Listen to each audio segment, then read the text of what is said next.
Valerio Scanu, ospite di Velvet Music, che ci presenta oggi il suo nuovo album. Ciao Valerio. Ciao.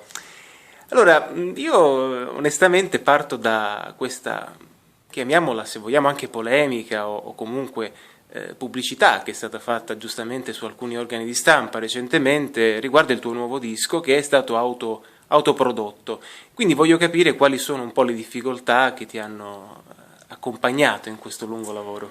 Ma sicuramente autoprodursi ti porta insomma, ad avere tante soddisfazioni personali, nel senso che comunque è un prodotto che nasce al 100% da te, ecco. Io sono orgoglioso di quello che ho fatto, orgoglioso di quello che è tutto il mio staff, insomma del mio team di autori, del mio produttore arrangiatore che ha fatto veramente un lavorone non indifferente sui brani. Le difficoltà che si incontrano intraprendendo un tipo di percorso del genere sicuramente sono quelle che riguardano la promozione, nel senso che comunque devi instaurare dei rapporti anche umani, ecco, per arrivare insomma, a certi livelli, per cercare di avere più visibilità anche TV, stampa, radio, ecco. Quello sarà la cosa più difficile, ecco. E poi più difficile sarà anche sfatare quello che è insomma, il pregiudizio della gente insomma, per quello per i giudizi spesso anche per le etichette di presuntuoso, permaloso, arrogante che mi sono state date fino a stamattina. No, niente, quindi magari non si fermano neanche a sentire il singolo, per dirti, ecco. Sì. Quindi bisognerà intanto fare un lavoro del genere, ecco.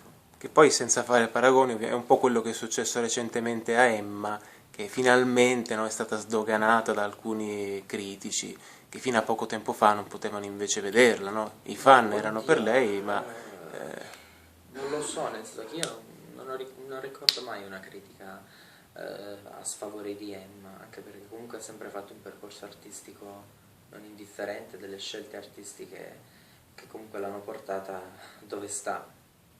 bene.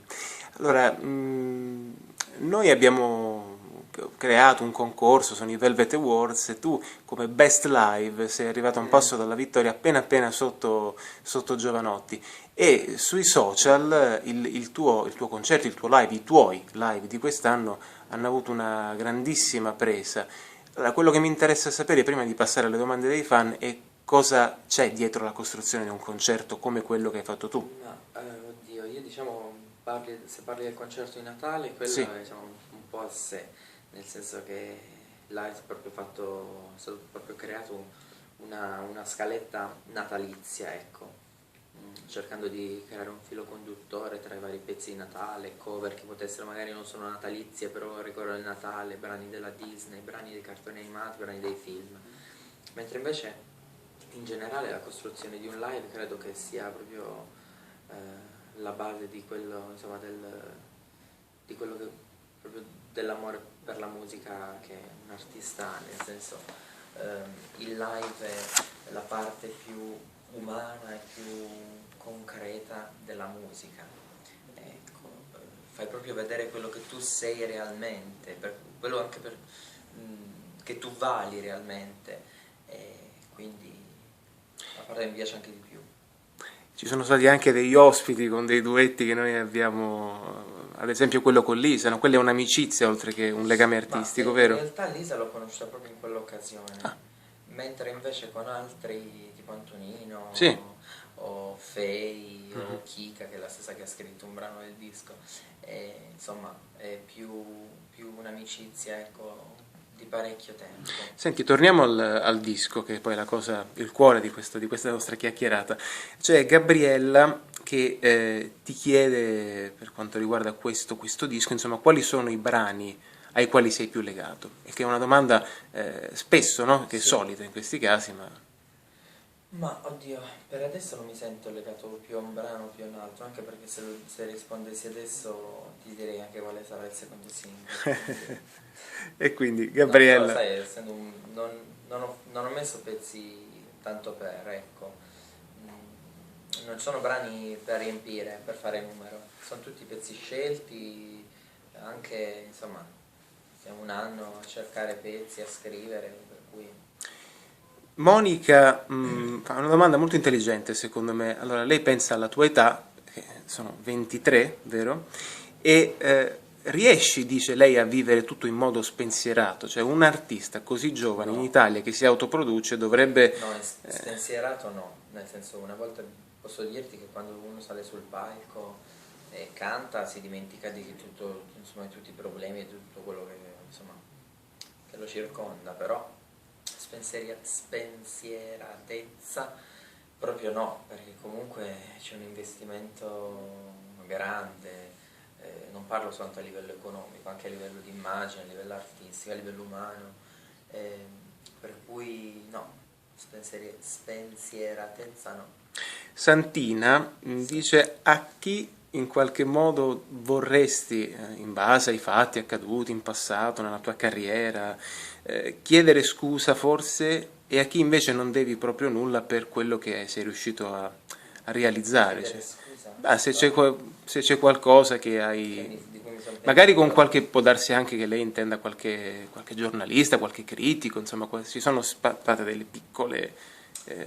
No, penso di non dover chiedere scusa proprio a nessuno, anche perché insomma quelle che sono spesso state le mie esternazioni contro sono sempre state risposte ad accuse o attacchi veramente senza fondamenta, quindi mi sento di chiedere scusa, mi sento magari di dire grazie spesso.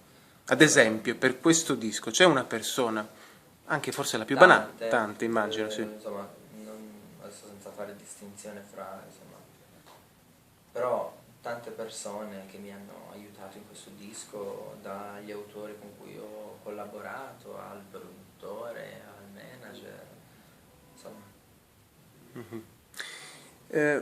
Mary parla di una ipotetica tournée. Allora, nel 2014 potrebbero esserci più date oppure bisogna aspettarsi soltanto dei piccoli grandi eventi come ad esempio quello di Roma, recente? No, penso che ci sarà una tournée, adesso non so ancora come, quando, dove, però sì. Se potessi scegliere, preferiresti ad esempio i club o i teatri, magari quelli più piccoli, per come sei fatto tu? Se potessi Sì. scegliere, sceglierei i palazzetti. Bene.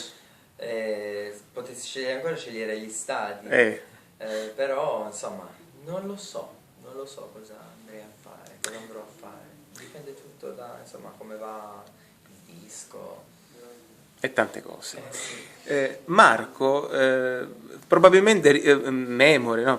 Bella parola, memore di quando tu eri ragazzino e interpretasti bene Alex Baroni, fa un collegamento con Giorgia, che giustamente ritiene oggi forse la cantante più brava, più capace che c'è in Italia, e ipotizza un ipotetico duetto. È nelle tue corde, nei tuoi sogni, nelle tue aspettative? Sicuramente Giorgia è la mia cantante preferita, anche per cui nelle mie aspettative, oddio, sarebbe troppo, nel senso, per adesso. Poi magari un domani, se dovessi riuscire a arrivare a un livello tale, ben venga. Bene. Ultime due curiosità. Ziaeli Gigarda, adesso vediamo se è stato pronunciato bene, fa un focus sul tuo brano Sometimes Love, che dà un sapore internazionale a questo disco. Vorresti andare all'estero? Più o meno, nel senso che chiede se potrebbe essere in qualche modo l'inizio di qualcosa. Dipende Di qualcosa. tutto, anche tante volte dal caso, da come devono andare le cose. Sai, piano piano uno si crea anche vari contatti, ecco. Adesso si spera insomma, di riuscire a farlo conoscere in Italia, poi magari un colpo anche di fortuna ti fa conoscere la persona giusta che ti porta all'estero. Ultima cosa è Valeria, che il suo nick è Valeria Scanu Forever, quindi è una discreta fan in questo caso, che dà peso proprio al fatto che tu hai lavorato in maniera diretta alle canzoni del nuovo album, e ti chiede qual è la differenza nell'interpretare, nel mettere insomma, in campo delle canzoni scritte o comunque costruite da te rispetto a quelle che invece hai interpretato in passato, che non erano tue. Oddio, nel senso, non lo so, sicuramente è più facile raccontarsi, cioè no, nel senso, è più facile semplicemente raccontare piuttosto che raccontarsi, nel senso, però a livello emotivo credo che insomma la propria esperienza di vita scritta in musica, in parole abbia un altro impatto emotivo anche sul pubblico. Bene. Allora, nel farti l'in bocca al lupo, il buona fortuna e il merda, se dovessero esserci dei concerti quanto prima, chiudiamo con un saluto che secondo me potrebbe essere anche originale nei riguardi dei fan di Velvet Music, tuoi fan, perché tra i nostri fan i tuoi sono tantissimi. Chi potrebbe essere qualcuno? Ora possiamo salutare amici di Velvet Music da parte di Elena e di Santiago che dorme a casa. Ciao, grazie Valerio. Ciao!